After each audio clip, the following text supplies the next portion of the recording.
Hey, I'm Hunter. This is Sam. Hey guys, and yeah, this is In the Clouds. Um, this is a DAC podcast, and Episode number one of the DIAC podcast. Episode number one of the first DIAC podcast, actually. I yeah, think we can say that. So, yeah, I think Sam and I were both pretty inspired by Vitalik's original DIAC paper, and then looping around on January 5th, he released DIAC 1 year later, which is sort of, I guess, like a revisiting of the concepts and kind of an exploration of how his viewpoints has changed towards kind of the subject matter. yeah. So basically, this week's episode, we're just going to talk about and do a deep dive into this paper, the ideas like behind DAC. If you are unfamiliar or if you haven't read the paper, this should be a way to get really familiar with DAC and the values that not just like DAC as a movement has, but also the values that we have. Totally. As individuals. And we have a startup we're working on called Tiny Cloud, and it's so aligned with DAC, and I think we just feel really aligned values-wise, and so we want to. Yeah, totally. In some way, making this podcast is like an opportunity to explore this whole space more deeply and to see how kind of the piece that we're building fits into it, which we think is actually really important. Yeah. So yeah, I mean, maybe we should just start by jumping into like what DAC is. Sure. More broadly. Yeah. So Vitalik talks about in his paper, and I'll quote him. The goal of DAC is to build a world where we preserve human agency, achieve both the negative freedom of avoiding active interference, whether it's from other people, active private citizens, governments, or superintelligence, preventing that interference from our abilities to shape our own destiny, and positive freedom of ensuring that we have the knowledge and resources to shape our own destinies.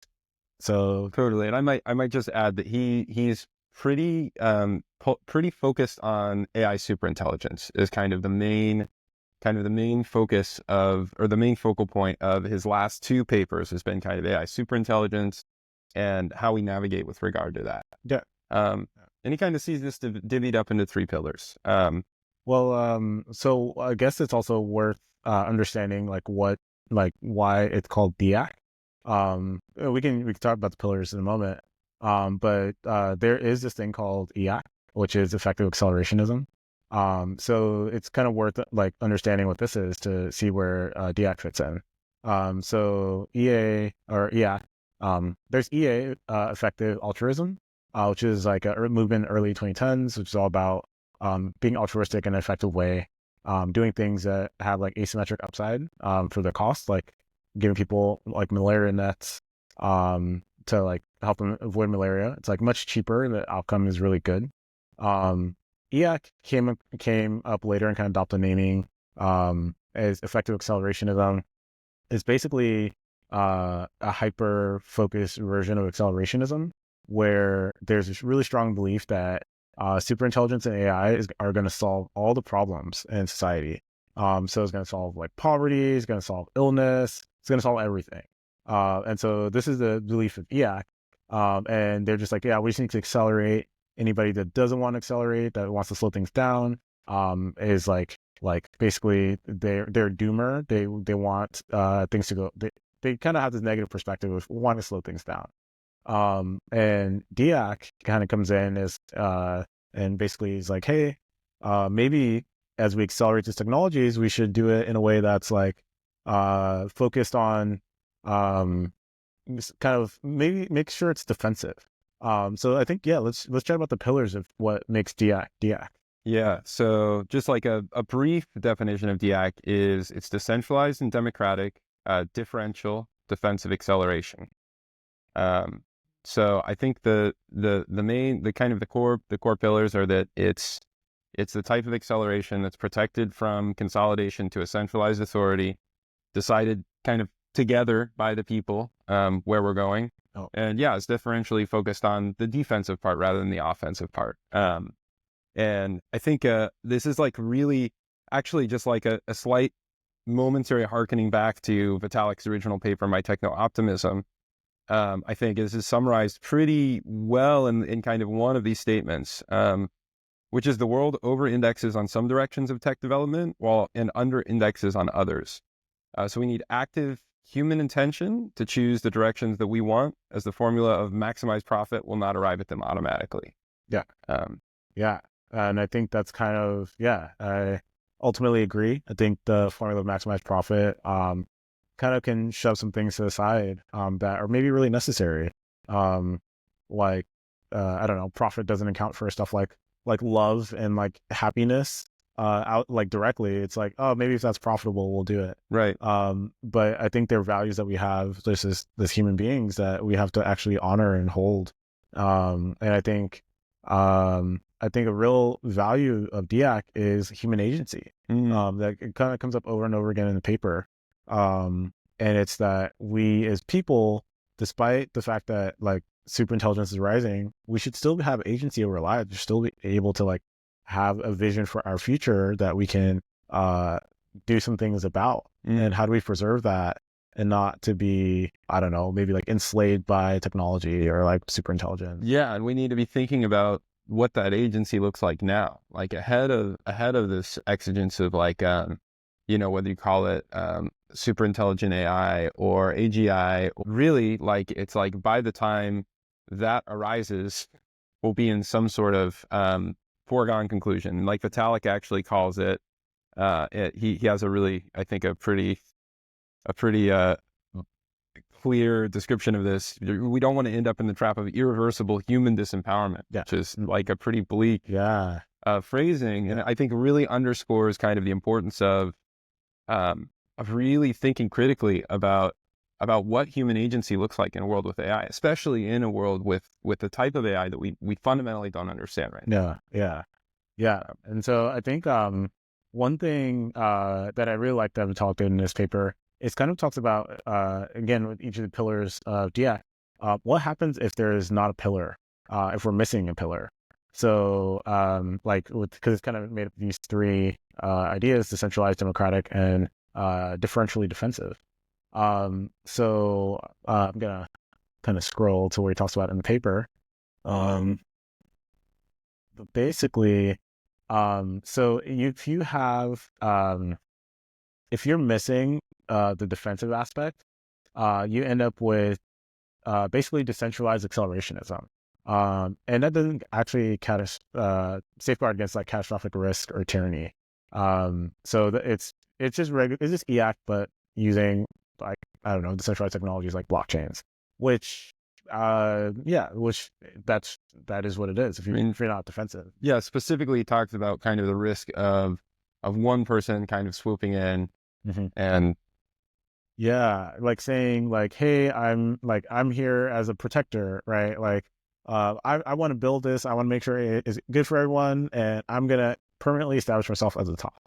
Yeah, which is, I mean, this is one approach that could well happen if it's actually if it's just not differentially defensive, right. And then he talks about what happens if you're missing the decentralized or democratic aspect. You could get like a powerful authoritarian approach. And he gives this example of freedom tags. So I'm gonna it's actually an example from Nick Bostrom. So I'm gonna just kind of quote it here. So you can imagine a world where everyone is fitted with a freedom tag. And this is like basically limited. All right. So everyone's fitted with the freedom tag, a sequence of the more limited wearable surveillance device familiar today, such as the ankle tag used in several countries as a prison alternative. Encrypted video and audio is continuously uploaded and machine interpreted in real time. So this kind of, I guess, kind of nightmare hypothetical scenario is that everyone is monitored, and it is monitored using like advanced AI like tooling. It maybe looks kind of like China does today, where there's like an advanced centralized system that's kind of observing and tracking everyone's behavior in the name of safety, in the name of preventing harm. And so if it's not decentralized and democratic, this is the outcome you can get. And maybe there are harms that are actually prevented, but you also lose agency, which we have today. And it's probably not a good it's not a good future. It's not a future I want. Yeah, I mean, I think we'd probably both agree that's dystopian, Yeah, right? yeah. And even the name freedom tag, Yeah, like makes me recoil. yeah, exactly. It's very Orwellian naming. Yeah. Um, and so Like the panopticon, right? yeah, It's like yeah, exactly. same, Always, yeah, exactly. What happens when you're always watched, and right? like, Or you don't know whether or not you're being watched, yeah, which is actually really effective. right? Yeah, It's yeah, effective, definitely. making things safer, and it's got some significant hindrances. Yeah. One other thing that Vitalik talks about on this note is like a version of centralized control that's usually overlooked but still harmful is resistance to public scrutiny. So if something's centrally controlled, the public can't really come up and say, "Hey, is this actually good?" Um, and so an example of this, which Vitalik talks about, is COVID. And maybe the centralized reaction to COVID. So he talks about gain of function research being funded by multiple world governments, which is pretty well documented. He has a link to a BBC article about this, and including centralized epistemology, leading to the World Health Organization not acknowledging that COVID was airborne for many years, actually. And he also has links both to the World Health Organization tweets and then to Nature articles. And so, I mean, we obviously know COVID's airborne. There's like these things are kind of like more known now, but at the time when COVID was widely spreading, there's a very centralized response, and it was really couldn't critique it, just like socially, even platform wise, like you were removed from platforms. So this is the risk of a centralized approach. And when we think about if there are risks like that happen with AI, do we want maybe mistakes happening from a centralized party? Do we trust like one like agency or set of individuals? Or just is it the right decision for humanity as a whole, right? Is it a Sure. fair decision for humanity as a whole, right? Like this is philosophically, like, Yeah. I mean, are there smarter people than me that can probably be making some of these decisions? Yeah. Do I still want to have my say? I think so. Yeah. Yeah. And even just like, is it possible for a set of people to make decisions for humanity as a whole? Right. I think like there's obviously any set of people have a set of values and live in some kind of like echo chamber. Despite like any time there's a set of people, there's some kind of values that propagate. Right. And so it's the having like diversity in the sets of people that make decisions can actually lead to just different decisions being made and landing on a really good outcome. Totally. And so, so I think, and not just I think, but obviously Vitalik thinks that the centralized approach is better to address risks rather than the centralized approach. And the last piece of DIAC is what happens if you're missing the acceleration aspect and you're focused on decentralized, democratic, and defensive technologies, but they're not actually like accelerating. You're not using new technologies, then you kind of drift into degrowth, which has its costs. So a lot of growth in society has led to a lot of like really good benefits in society. And we'll pull up this graph of life expectancy that Vitalik has in here, or links to. And ultimately, life expectancy over the last 20th century has grown. I'll pull it up here. Ultimately, life expectancy has grown over the last like over the 20th century, and you could see in this graph that life expectancy grows also with technological adoption. So you can see certain countries that have adopted, like you could see when they adopted vaccines, maybe when their food supply changed.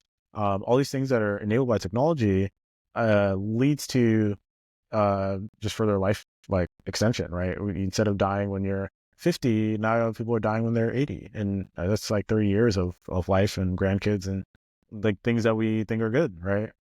So the issue with like I guess deceleration or slowing down is that there are like Huge cost. Yeah, there's huge costs, like significant cost. Yeah, even like economically. Yeah. Right. Like if there's a slowing economy, slowing growth, people lose their jobs. There's actual suffering that happens. on an individual level. And so acceleration is actually important. But it's really important that we do it like in a way that doesn't take away human agency. Because it's just a part of being human that we maybe take for granted, but technology can really shift. Totally. So I guess moving kind of I guess Vital kind of summarizes the goals of DIAC, or as a movement, or like maybe the principles. So I'll quote him. With DIAC, we want to be principled at a time where much of the world has become tribal, and not just build whatever. Rather, we want to build specific things to make the world safer and better. With DIAC, we also want to acknowledge that exponential technological progress means that the world's going to get very, very weird, and that humanity's total footprint on the universe will only increase. Our ability to keep vulnerable animals, plants, and people out of harm's way must improve, but the only way out is forward. So we can't go backwards. Can't go back to the golden time in the past where everything was perfect. And then with DIAC, we also want to build technology that keeps us safe without assuming that the good guys or good AIs are in charge.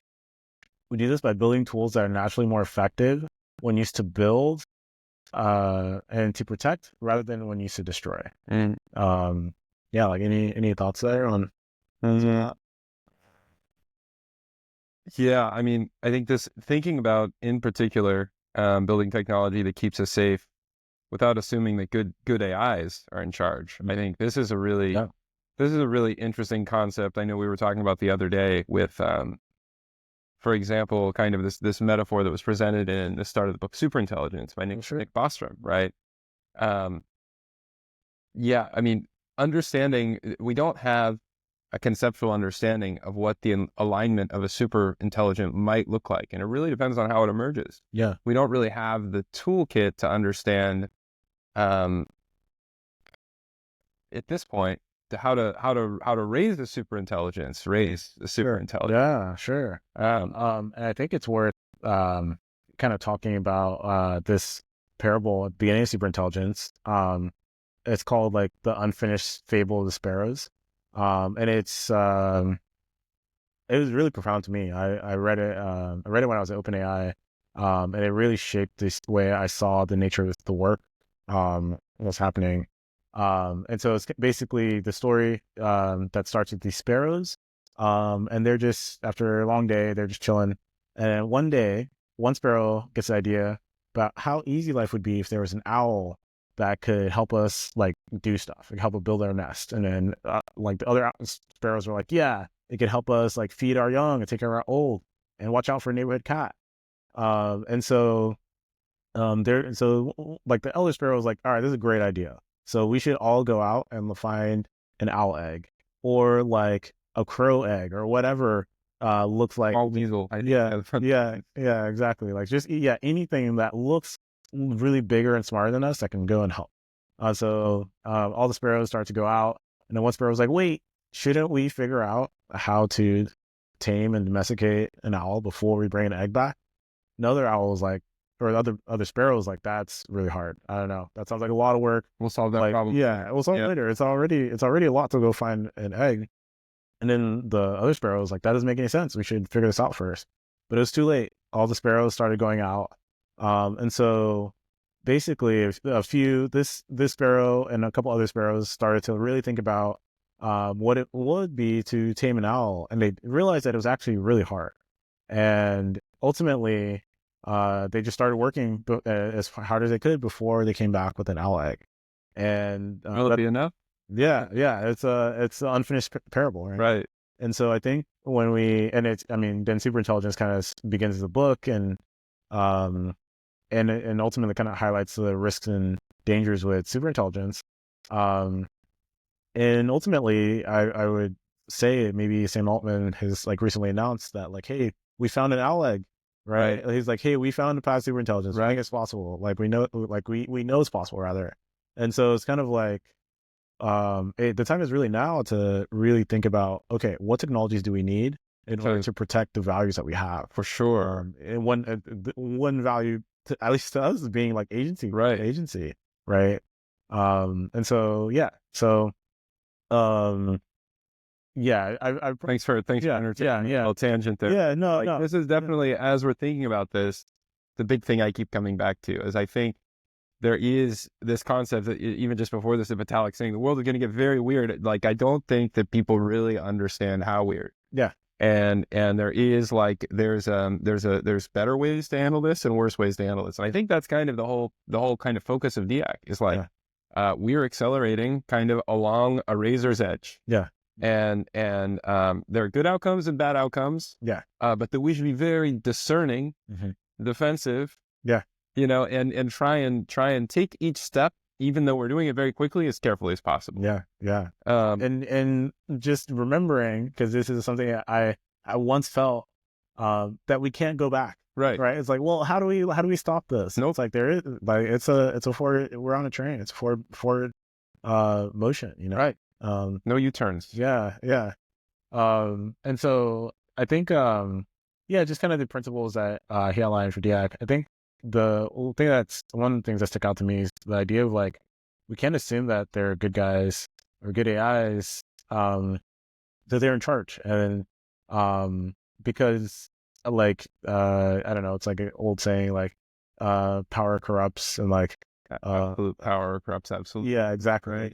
Yeah. And I think like, even, I don't know, like, I don't want to speculate on like stuff at OpenAI, but even like you could look at like, the upheaval in like at the leadership in OpenAI, as they get closer and closer to superintelligence, like, versus like the altruistic nature of its origins, right? And totally, there's such good, well-intentioned, right? I would bet on them as like, these are the good guys, right?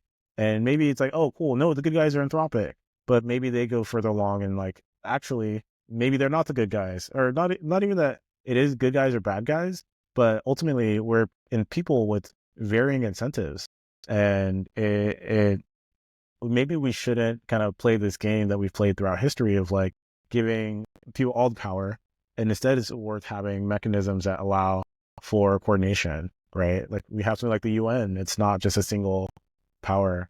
And even like another like example of the good guys being in charge, is like the United States. Like as like someone that lives in the United States, and like I do love America and its values.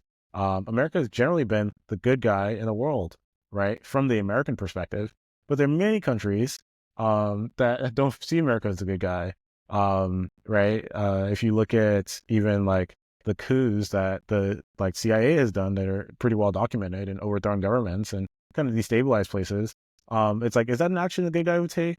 But maybe it's in the interest of the good guy. But is it in the interest of everyone? And so you can kind of maybe see something similar if we follow the same playbook of like the good guys should be in charge. And that just isn't actually a good outcome globally. And you should imagine what it looks like if you're not like on the side of the good guys. Right. What if the good guys is like the Chinese approach to right. China, right? And it's like, actually you all need to have less or something, right? Freedom tags. Something crazy. Yeah, exactly. And it's like, wait, hold on. Like the definition of that is, or just the idea of like, we want to put a cohort of people in charge. Right. It also this to me kind of begs the question of like, what does an adequate group of people, participating look like? And I think this is one of the really fascinating things I'm encountering as I'm delving into other texts as well. Right. So reading this paper inspired me to go back and start reading, this paper by Dario Amodei, called Machines of Loving Grace. Okay. And it just made me realize how many parallels there are, kind of between the ideas Vitalik's presenting, which are maybe a little more crypto aligned, and the ideas that Dario Amodei is presenting. And really, I think one of the interesting things that they both call for is a broad cohort of coalition of people across disciplines, to be interacting. And I think that is just this is just something fascinating in relationship to this question that I think about is like, what does a sufficient group of people kind of leading us forward look like? Yeah. And how are they represented? And what's interesting is that what's fascinating about this paper is I think it's taken me down the rabbit hole of recognizing that this is not the first idea or first time a lot of these concepts have been presented. Yeah. Maybe in this culmination or this gathering of these concepts and this framing of them as, DIAC, it is, more, there's more of a culmination of understandings. But to see many of these super intelligent guys also calling for like, we need broad coalition of cross-disciplinary intelligent people. And even when you in Machines of Loving Grace, you start to read about how Dario Amodei like kind of conceptualizes the idea of AGI. He talks about it in terms of, first he goes to describe the traits of what superintelligence looks like, how intelligent it is. And then, he goes through this whole outline where you're like, wow, this one, you think about this superintelligent, and you're like, it is so capable in so many different domains, right? This, what he's describing as AGIs, you really start to get the picture of it. Yeah. And then he goes on to say,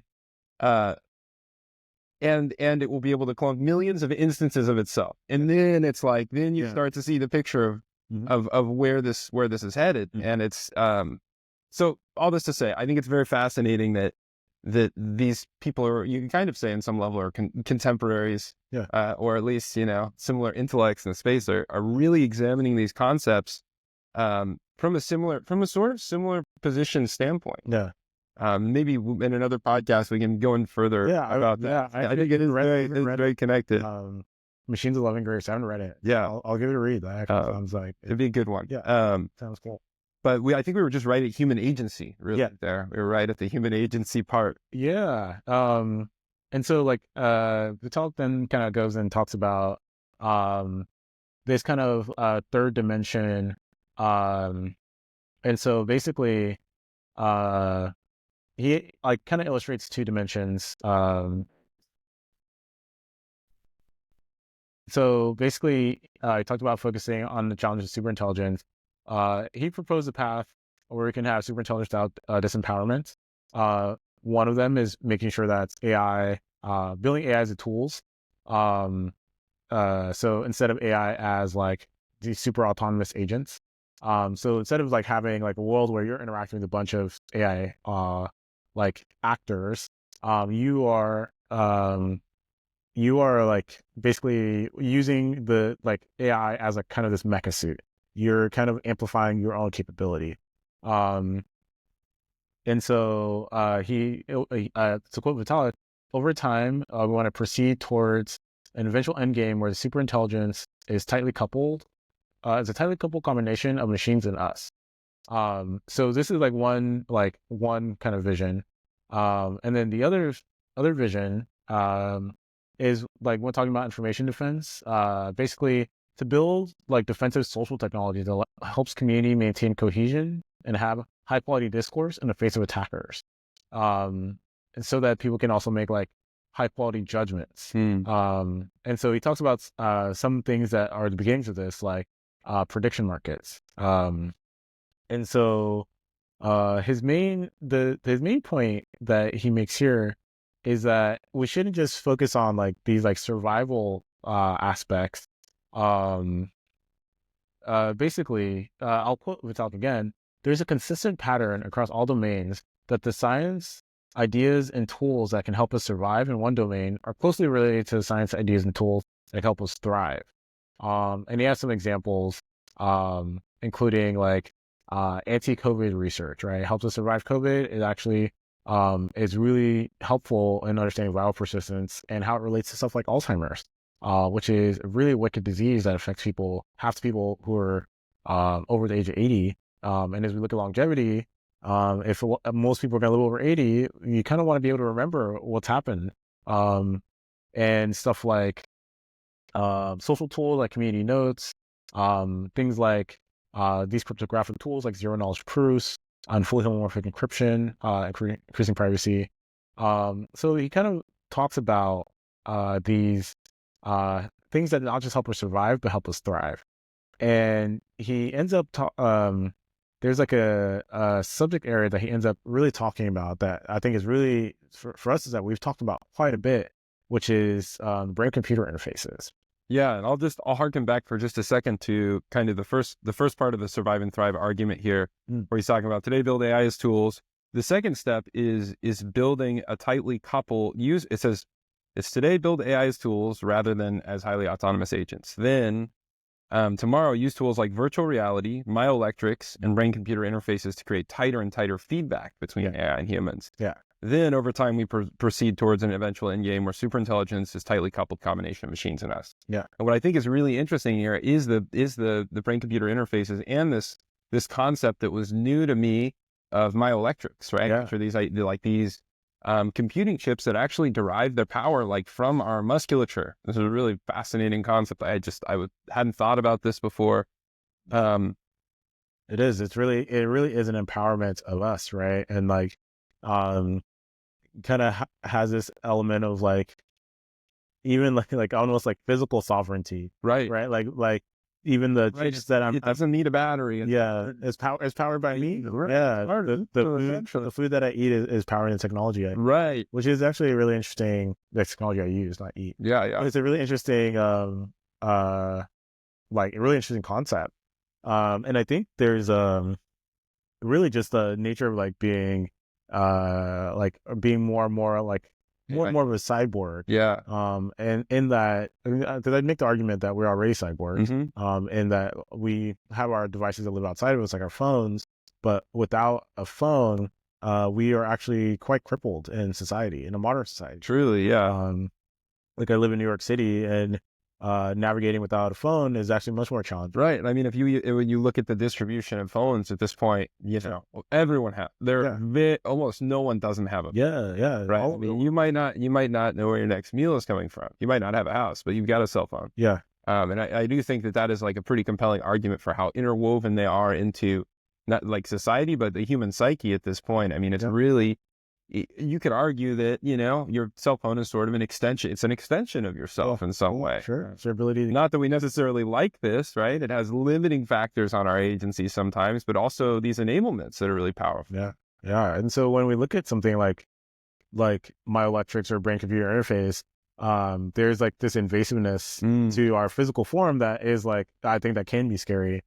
And I think part of the concern there is like, it's almost like, wait, do I have to like sign up for like some SaaS software in order to totally. And it's kind of like we actually maybe should have a way to be like to have agency and sovereignty without having to like if I don't pay like my BCI subscription, do I like no longer have do you get ads now? Ads exactly. Your consciousness, right? Like this is like the snow crash dystopia where the guy's getting ads run via his brain computer interface, right? I think this is really interesting because in this section where, it starts, BCI is very relevant as an info defense and collaboration technology, right? And he goes on to talk about... Could you quote the whole thing? Sure, yeah. So BCI is very relevant as an info defense and collaboration technology because it could enable much more detailed communication of our thoughts and intentions.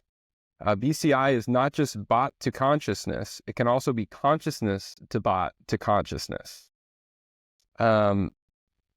So this concept here, I think is really like what you just said, like, do I got to subscribe to some SaaS? Yeah, sure. Right. It's like, ideally it is consciousness to bot to consciousness in a sovereign way. Yeah. Right.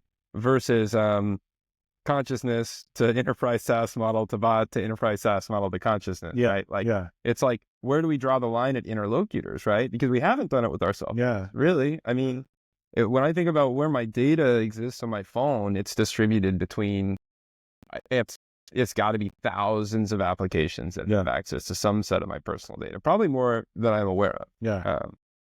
Frankly, but and like, do we need intermediaries? Right. Like in this day and age, maybe we don't. Yeah, I think there was a point. It reminds me when I was like, when I was really young, I used to like be really interested in like personal data networks.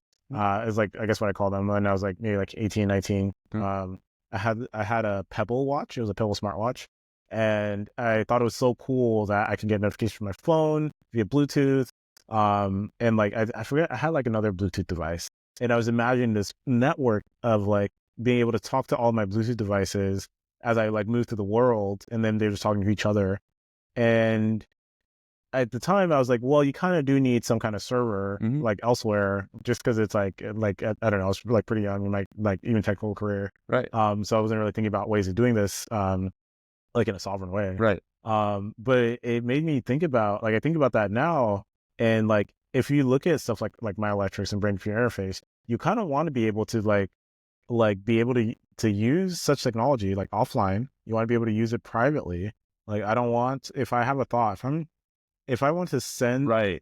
someone, if I want to send you a thought, I don't want to like have it like, oh, you're thinking this bad thought. If I'm asking you, maybe the thought is like, you can imagine something that would be like illegal in China. Right. Right. Right. And it's like, it's illegal. yeah, You can't have exactly. an illegal. Yeah. You're thinking this bad thing. Right. It's like, Just- yeah. And so it really then matters like the ability to be sovereign, the ability to be independent, This is interesting. and not to be yeah, I guess just to not to be crippled. Like for example, even like criminals can use cell phones. Right. Do we like Take those. yeah, exactly. Right. We don't build them in a way so that it's like, oh, this person's breaking the law, let's disable it. And you can there's a trade-off that happens, right? Right. Maybe if you want a safer society, and you want freedoms for people, you don't want people to be able to impinge on other people's freedoms. But there is this like kind of, What's yours? yeah, exactly. What Constitutes part of you? Yeah. And like, are we like, can we cross this bridge to like have superintelligence in our world without giving up this fundamental piece of being, Right. that is agency? I mean, and on some level, what he's pointing to here is a post-verbal society, right? Like he's pointing to this idea that like it's interesting, and one of the other things that Dario Amodei also has to say about this kind of framework, right, is that often these concepts get diluted by looking at them from a sci-fi perspective, because then they come with all the sci-fi baggage. Sure. When actually, like what we're seeing is that there are in fact people using brain-computer interfaces right now. Sure. Not many people. Yeah, but yeah, there's the guy who has Neuralink. That's like, yeah, fully like paraplegic, and he's playing video games, Right. Yeah. So it's not, this isn't some far-fetched like, oh, well, we'll consider that thing when the time comes. Like this is that now is the time to consider it. Yeah. Right. Like if we need sovereignty in this space, or a way to have our thoughts stored privately, Yeah. the time to consider it isn't after the technology is implemented. It's much like this owl metaphor before, or when you're considering, it's like there are a number of lines in the sand that we need to be drawing kind of right now. Yeah. And Totally. I think this type of sovereignty is really important. Yeah.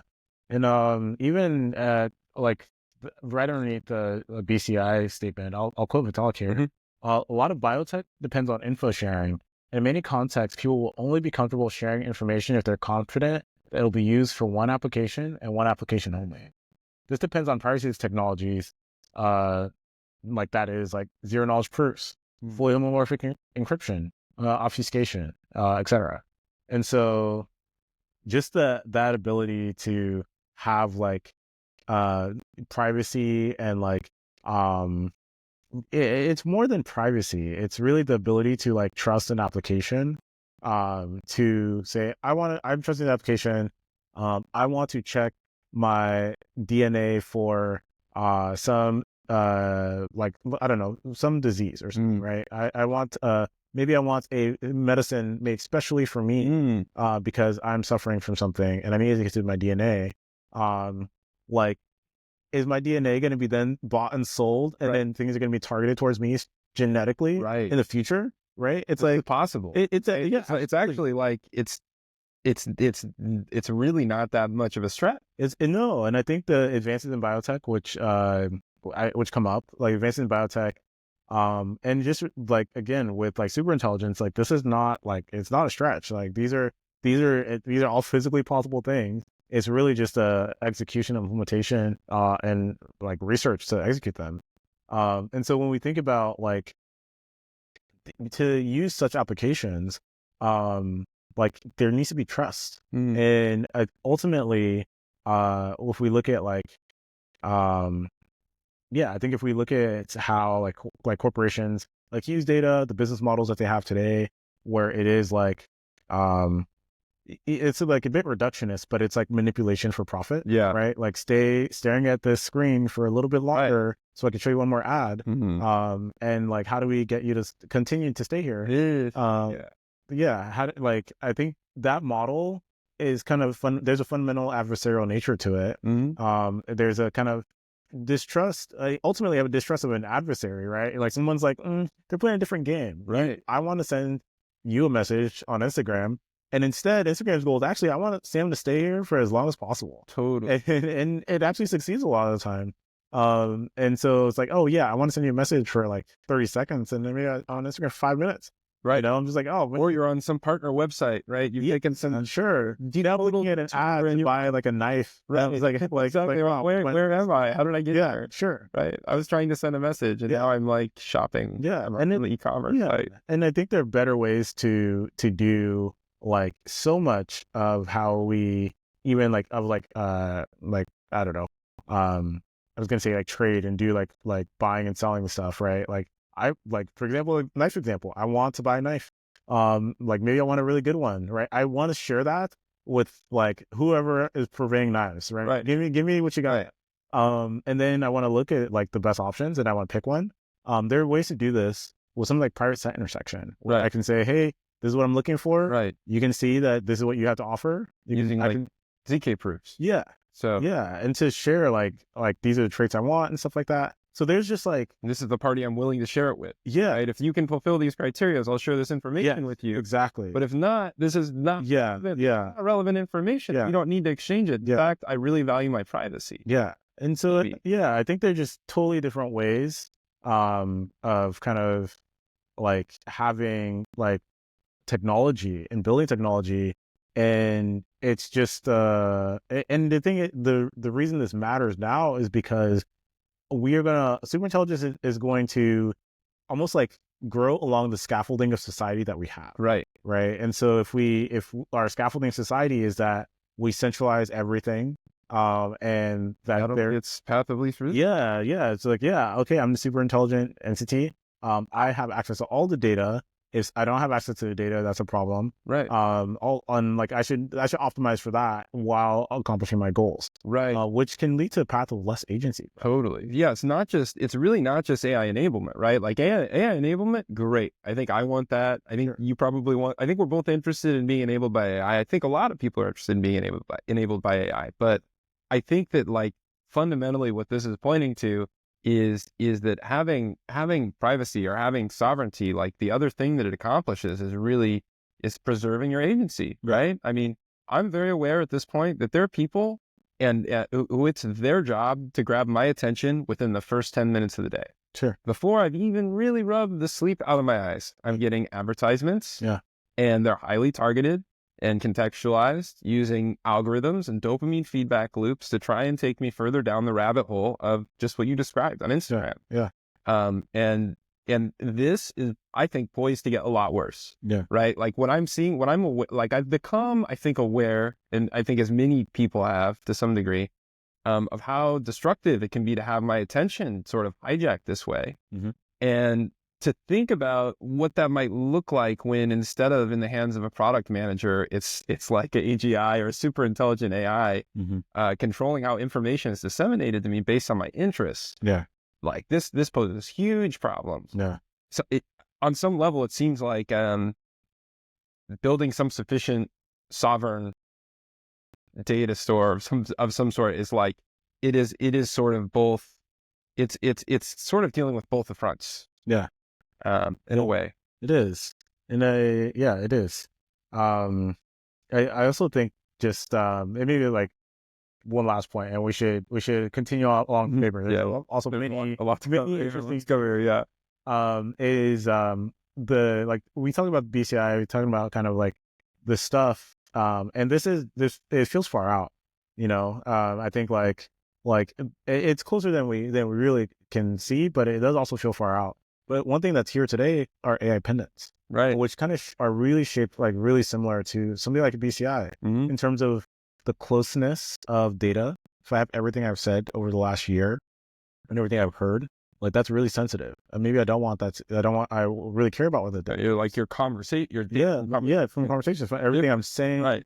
You get like my moods, my emotions, like the people who are important to me, my to-dos, like just generally you can really analyze me. And that's actually, I find that really useful. I mean, I want this. Yeah. But if I'm wearing, and we've worn AI pendants, Right. we've worn it for like 2 months, like last summer in New York, Mm-hmm. right? And there's this trust thing that comes up where can someone trust me if I'm wearing one of these? Right. Maybe they trust me. I'm like, no, I like, trust me. I can keep this secret, like whatever. I can delete it, whatever. If it's a networked device, if it's not sovereign, Right. like maybe you trust me, but you don't trust. Right. How far does this network extend? Yeah. That is a problem. Yeah. And I think when we look at even stuff like, let's say like Edward Snowden, talking about like the surveillance systems in the US, like in the early 2010s, right? Like, I mean, things have evolved since then. Right. They're like, where they basically captured all this user data from all these platforms that were centralized. Like, what does that look like, right? When it's like, oh, because you're wearing such a device, like where just gets scooped in. Yeah, everything. And so you're just basically being surveilled by unknown parties at length. Right. How do you actually have sovereignty? Mm-hmm. And does this extend? And so if we can't solve it for something like an AI pendant, can we like what about? How are we going to solve it for BCI? Yeah, Right. exactly. Yeah. So that's where we are today.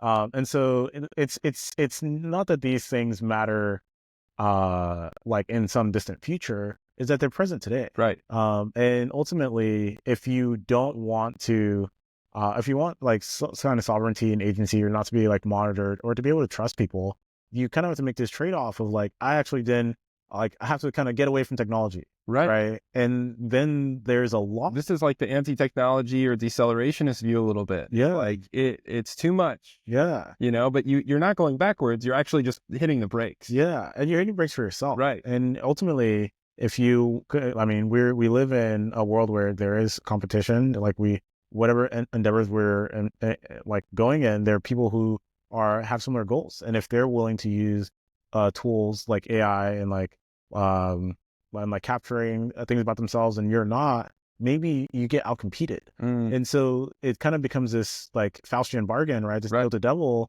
of like, you want some advanced capability, then you have to give up your like some agency. Right. You have to be like a node of Skynet. Yeah, exactly. You're now part of this.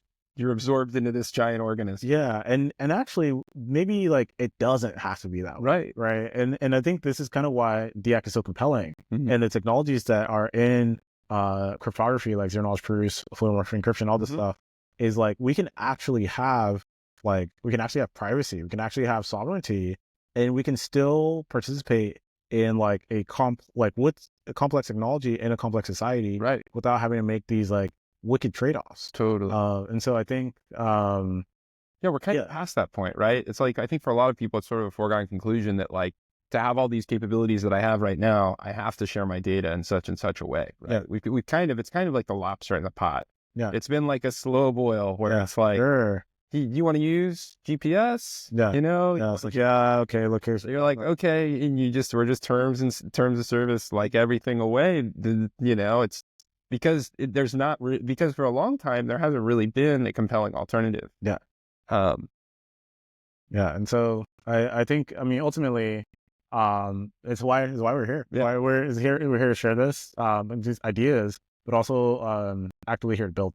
And so it's like to actually make the changes that we're talking about, along with a massive cohort of people in the crypto community. Totally. Really the DIAC community, I'll say. Right. A lot of crypto is maybe like casino stuff.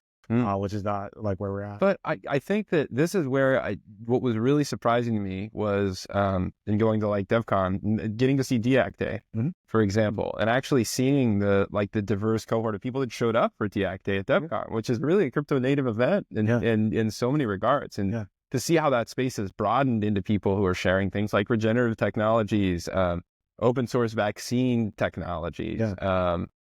I mean, really, it's just the different domains that are coming together to exchange ideas is really growing. Yeah.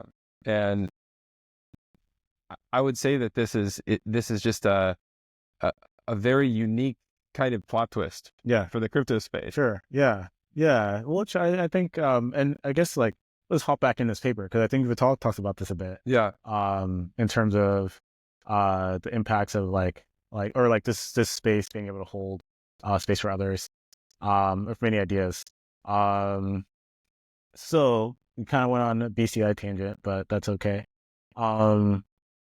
So there's kind of two like overall topics that we have left to discuss.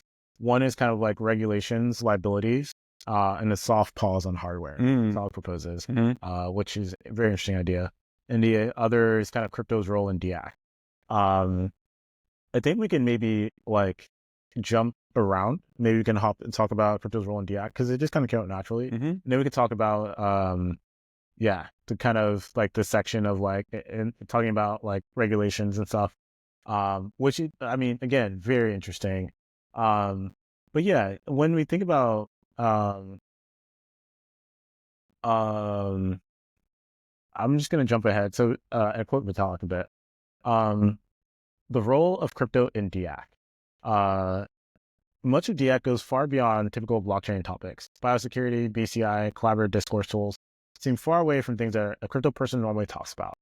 However, I think there are important ties between crypto and DIAC. Particularly, DIAC is an extension of the underlying values of crypto: decentralization, censorship resistance, open global economy and society, to other areas of technology. Because crypto users are natural early adopters, there's alignment of values. Crypto communities are natural early users of DIAC technology.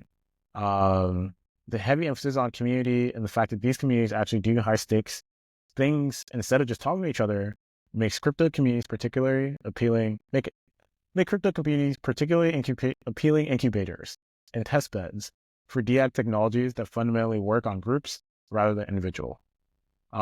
Crypto people just do things together.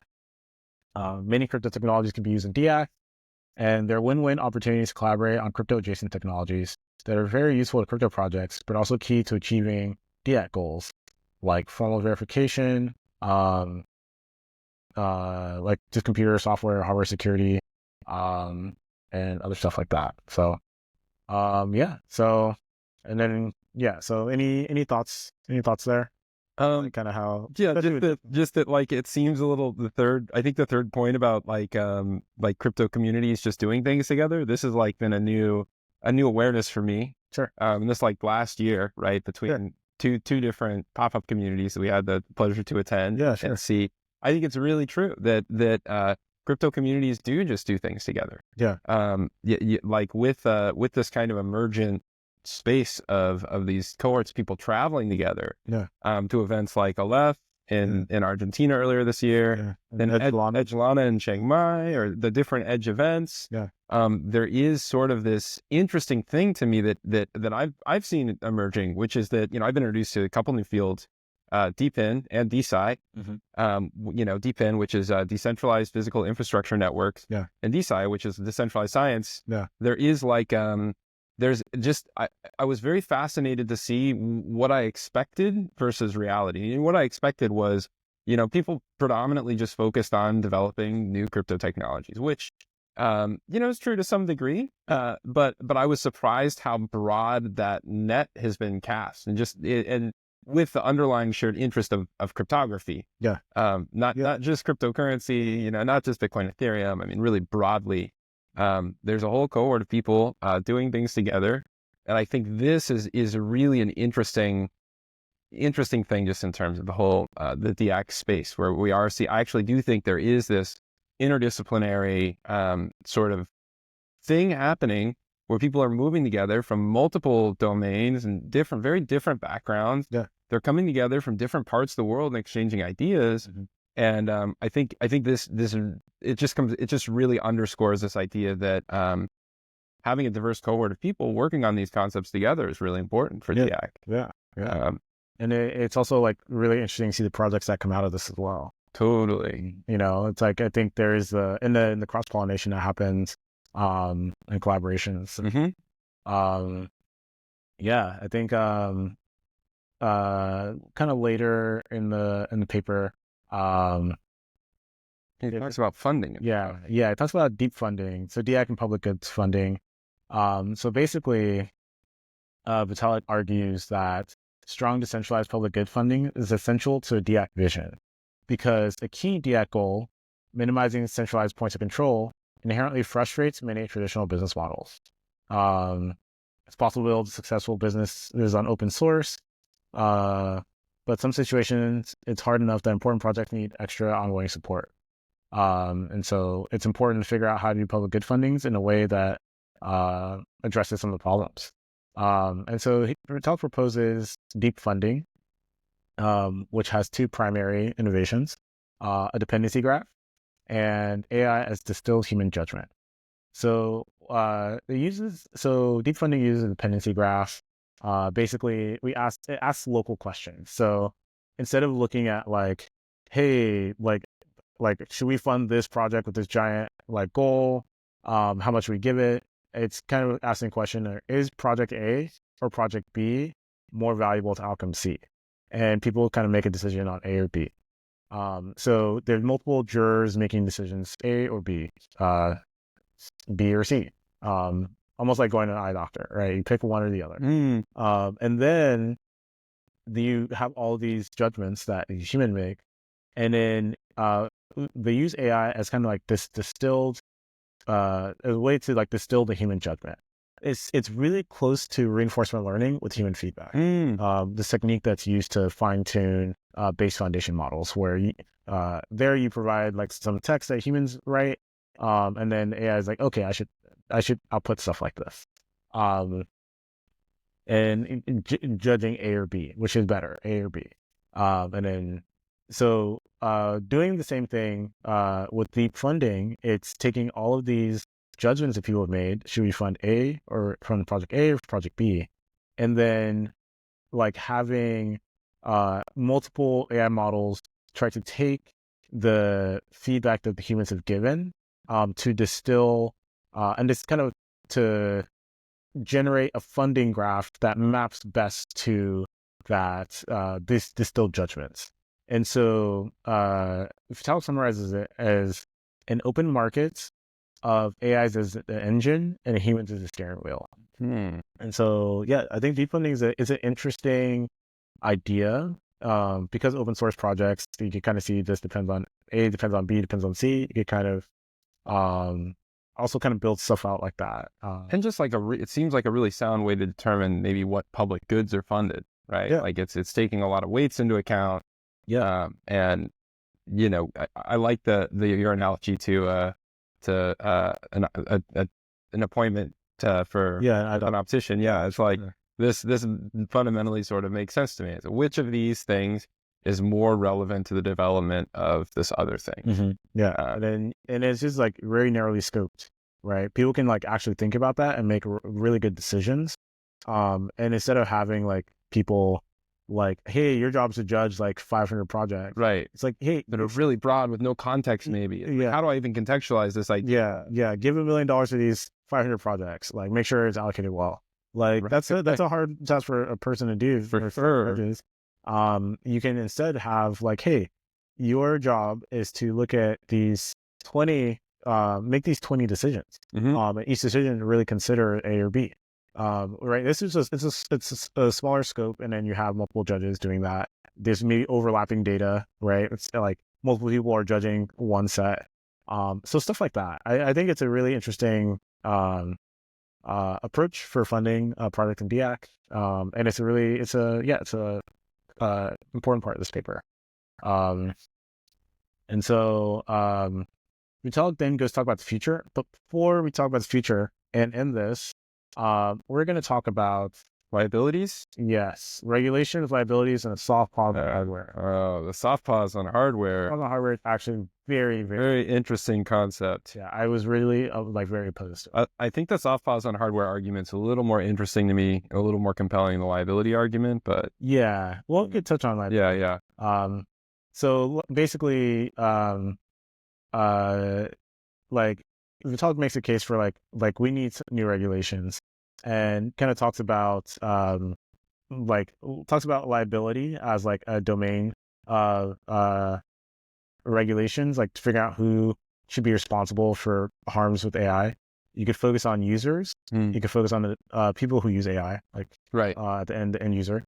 You could focus on the deployers, so intermediaries who offer AI as a service for people, or the developers. These are people like Building AI. building AI, like making the foundation models, like OpenAI, Anthropic, all these guys. yeah. And so Vitalik argues that putting liability on users feels most incentive compatible. There's some harms here, or it's maybe not harms, but like Complications. shortfalls, I guess. Yeah. Liabilities on users, quoting Vitalik, liabilities on users create a strong pressure to do AI in what I consider the right way, focusing on building mecha suits for the human mind, not creating new forms of self-sustaining intelligent life. This is kind of like the building tools today thing, right? Like building tools versus highly autonomous AI agents to start. Yeah. Yeah. How those tools are utilized is a reflection of the people using them, and those people using them bear some responsibility on how they use them. Yeah. Right. Yeah. Absolutely. And so it's just kind of like having, there I guess some risk here in that, or like issues that users, individual users might not have like that much money, or they might even be anonymous, and there's nobody to say, hey, right. It's hard to hold them account. Like the accountability part of the liabilities may be a little different. Yeah. Or a little difficult here. Yeah. And so, yeah, and then talk to us about like deployer liability, also seems like reasonable. It doesn't work with open source models, just because they're open source. Anyone could just run them themselves. But yeah, and then, yeah, he talks about potentially putting liability on owners or operators of equipment that an AI takes over. So if like an AI uses if an AI uses your tools for harm, like let's say I don't know, you have a server farm that AI takes over, and it uses it to like launch botnet attack, you're responsible because you let AI take over. So it would just kind of create this incentive to like make sure your stuff is secure. There's already this kind of incentive when it comes to hacking. Like people ultimately don't, but people aren't really held responsible if their servers get hacked. Some companies maybe are, like there's like a negligence aspect, but usually it's because of damage to like their users. It's not because their servers were hacked and then used to hack someone else. And so it's an interesting approach to put liability on individuals who operating their equipment, I guess, if AI takes over. And then the other high level strategy, like around new regulations, is a global soft pause button on industrial scale hardware. So how would I distill this? So the idea, or do you want to try to? I mean, from my understanding of it, is that the idea is more or less that that because the computing chips for this are mostly being built by NVIDIA. Sure. Is that it's very centralized building. Right. It's because it's being built in a centralized way that we add some sort of switch on these chips that allows us to reduce the available compute by 99% for 1 to 2 years. Yeah. At a critical period. So, I mean, one thing we didn't really touch on that's also echoed by Dario Amodei is that the general timeline for the projection of AGI that Vitalik gives and that Dario Amodei give, it seems to be in alignment, which is around maybe 2026, so 3 years. Yeah. And excuse me, sorry. 2026? He says 2026. Vitalik says 3 years, so they're actually a little out of alignment. That's so close. Yeah, I was like that's next year. Well, that's literally next year. No, that's not right. That paper's a little older. Okay. So Vitalik says about 3 years to AGI and another 3 years to superintelligence. So the idea is that we could use a soft pause that decreases the amount of available compute significantly, 90 to 99%, to buy us a little time ahead of the emergence of superintelligence, which might, if superintelligence is truly 6 years away, then we might need that 1 to 2 years. And it doesn't actually do much harm to include this potential soft pause switch. But if we don't do it, then not having it could be detrimental. Yeah. I want to kind of touch on a little the mechanics of at least what the talk describes. It's this idea of like having something like a multi-sig, where it requires multiple sign-offs, maybe like once a week, in order to say for like really advanced chips like the A100s, the beefiest AI. So not like not typically. No, nothing. technology. Yeah, nothing you have in your laptop. You have some GPUs, multiple GPUs at home. Not those. This would be like the highest, like the stuff that OpenAI is buying, like that kind of that hardware would check in once a week to say, do I have permission to run at full capacity? And then if they do, then they run. If they don't, then they run at 99%. This is like built in. There'd be some verification, or rather 1 to 10%, right? They'd run at some reduced rate. Yeah. And the idea is that like the signers on this like maybe this party that gets together is like 3 actors are like, I don't know, maybe like a non-governmental organization or nonprofit or something, and then 2 other actors that could be governments, that basically their job is kind of like the nuclear switch button, right? It's like, do we launch the nukes? It's not, but it's not as it's like not multiple. Yeah, it's like the inverse. It's like we don't want to like. It's a defensive take. Yeah. Like, can we continue to use this technology? Yeah, it's like, hey, we should pause now. Everybody's saying we should pause. We should pause. Right. And then all the like advanced stuff slows down. So this requires centralization of where like, or like coordination as well, right? Or like regulation. There are things like I fundamentally don't like about this to start, like, I guess maybe I'm considering what technologies might be built on top of these things, like how wide is the effect of a pause? Sure. And this is something you could probably speak more to. Like I don't know, as a consumer, maybe I'm over indexing for what the effect of pausing this technology might have on someone like me. Sure. And I suppose really the focus is on what is the effect of not pausing it at this point. Yeah. It's there's an existential threat at this point. Yeah. So, the effect of pausing is like, it really aimed at like, maybe like right now there's this like with O1 there's innovation of like test time compute, right? You let your models like do some like long running like inference. So maybe there's like some risky inference that we've determined. Like a model is like I don't know, this is hypothetical. We determined that the model doing some long range compute, and we need to slow that down because once it gets to the end of it, it's going to do something that's like really harmful. And like, how do we slow it down, right? Like there's this like meme on Twitter of like bombing the data centers or something, right? Like this is like, how do we like how do you spot what's the benign version, right? What is the benign version? Yeah, let's like, cool, we installed pause, we have a pause button, we installed the slowdown, we installed a brake on all these things, we can hit the global brake, right?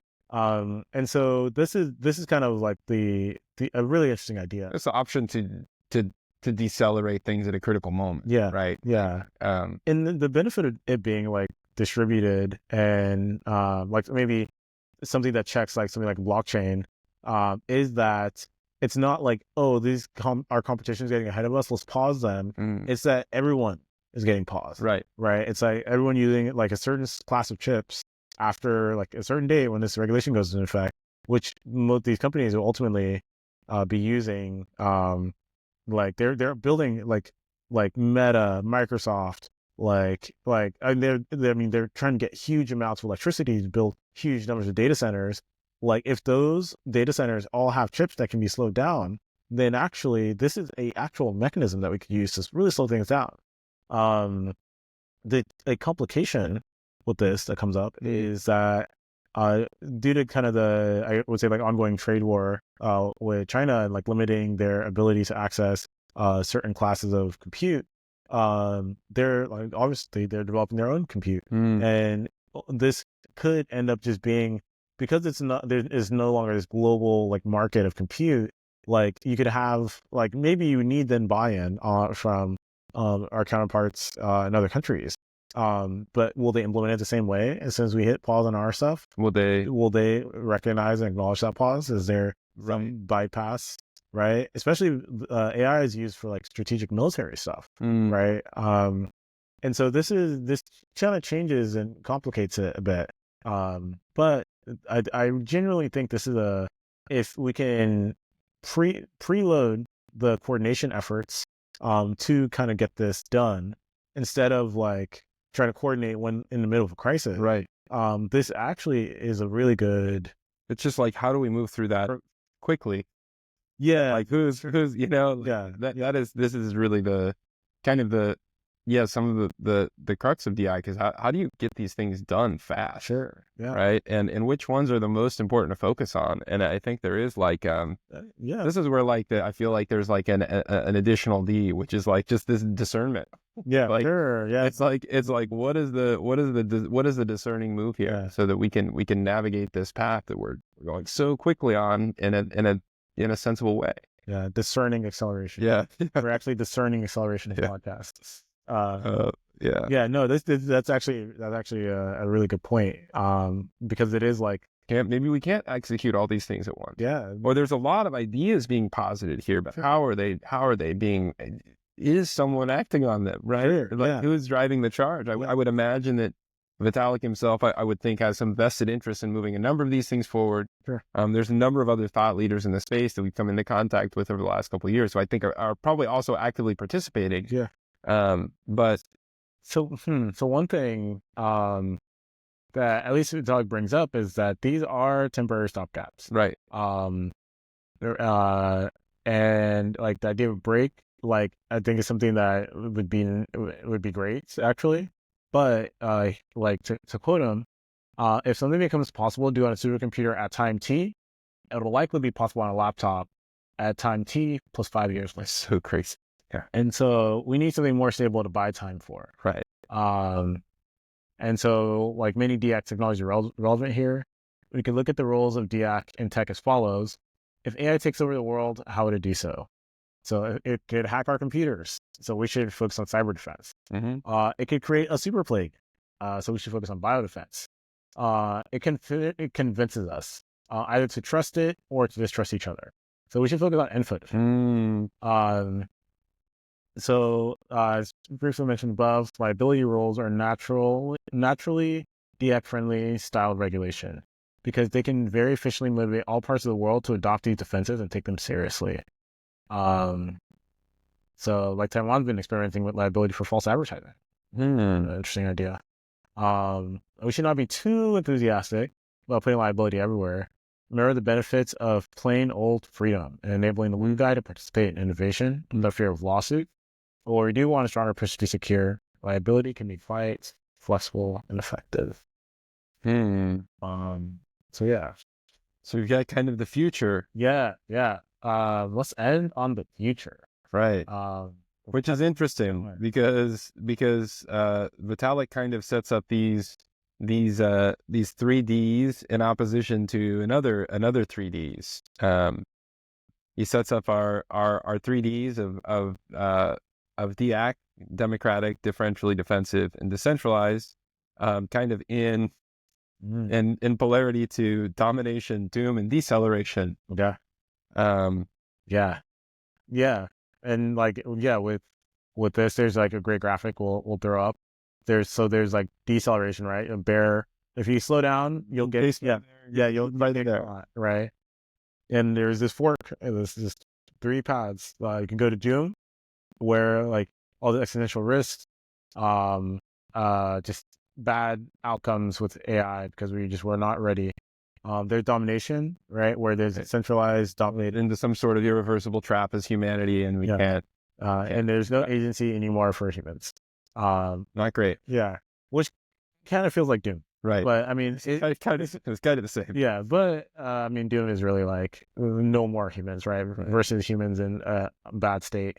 And then there's DI, which avoids all the traps and secure a bright future for humanity. You know, we want a bright future. We can have a bright future. Actually, like technology is not inherently bad. It's how we use it that determines its value for us. Right. Yeah, and I think fundamentally that Vitalik's take is a positive one. He's saying we have to be discerning. We need to move forward carefully, but we are capable. Ultimately we're capable of overcoming these difficulties and being discerning and being defensive and moving forward with technology in a way that we reap its greatest benefits and limit the bad outcomes as much as possible. Yeah. Um, I think just even like touching on like his ending remark. right. So the next few decades bring important challenges. There are two challenges that have recently been on my mind. Powerful new waves of technology, especially strong AI, are coming quickly. And these technologies come with important traps we need to avoid. It may take 5 years or 50 years for artificial superintelligence to get here. Either way, it's not clear that the default outcome is automatically positive. And there are multiple traps to avoid. And the second challenge is that the world is becoming less cooperative. Many powerful actors that seem at least sometimes to act on high-minded principles like cosmopolitanism, freedom, common humanity, are now more openly and aggressively pursuing personal or tribal self-interest. And so, so each of these challenges have a silver lining. We have powerful tools to do our remaining work more quickly. It goes into like things that are happening, like advances in biotech. Writing software is easier than ever. Basic research understanding of viruses is really grown. Competing biotech are enabling synthetic biology tools you can use to adapt and monitor, improve your health.